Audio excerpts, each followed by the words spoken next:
Hey, obviously a big win for you tonight, man. Just talk about how good it felt. It felt really good. We worked really hard on this fight, stayed very disciplined, and put a lot of work in, so it's very rewarding. It's been kind of a rough stretch for you lately. I mean, it's been tough getting some results. I mean, what's been the feeling lately? Kind of what's been keeping you going? A big part of it is my coach, Trevor Whitman. He's just very encouraging, and I really, in the gym, I've been going like this, just exceeding and learning and getting better and better, and fight to fight. And so sometimes the result of the fight doesn't really show where I've gotten. It only takes a couple mistakes in this game to cost you the fight, and that's my last fight before this one is what happened.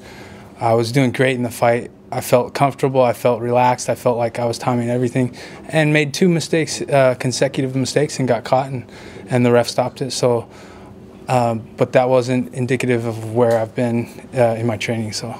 Interesting, because I mean, as many fights as you have under your belt, I think people are always wondering how long can you keep going, but it sounds like you feel like you're getting better. Yeah, honestly, my numbers in the gym as far as how strong, how fast, how powerful, and my cardio are all going up, all higher than they've ever been when I was in my best shape. And that, along with my technique, is back to where it needs to be with my coach Trevor. You know, he fixed a lot of my basics, went downhill for a few years, and now they're back up and even better than where they were before. So. Kind of on that point, talk about the finishing sequence. I mean, you rocked him. I think you knew it, but you were patient. You know, you didn't like kind of rush into it, and then you picked your shot and pulled out the high kick of all things to throw. Talk about just kind of what you saw and how it unfolded. Yeah, well, like I said in the post-fight interview, he wasn't respecting my takedown because every time I started frustrating him on the outside, so he started just pressuring me really strongly.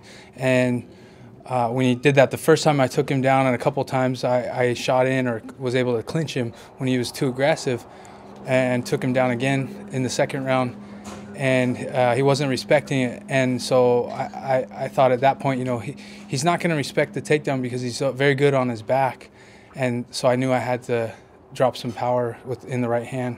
And then, of course, once I noticed he was wobbled from the right hand, and it was close to being over right there.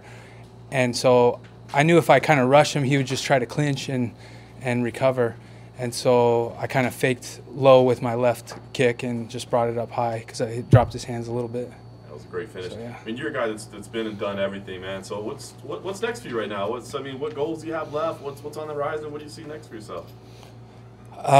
Well, next I got a baby due in November, my 5th, so I'm very excited about that, and just all the stuff that's going on in my life right now. I'm just very excited, and as far as my career, I want to take it as far as I can, and as far as God allows me. So. Awesome. Thanks, Nick. Cool. Thank you, guys.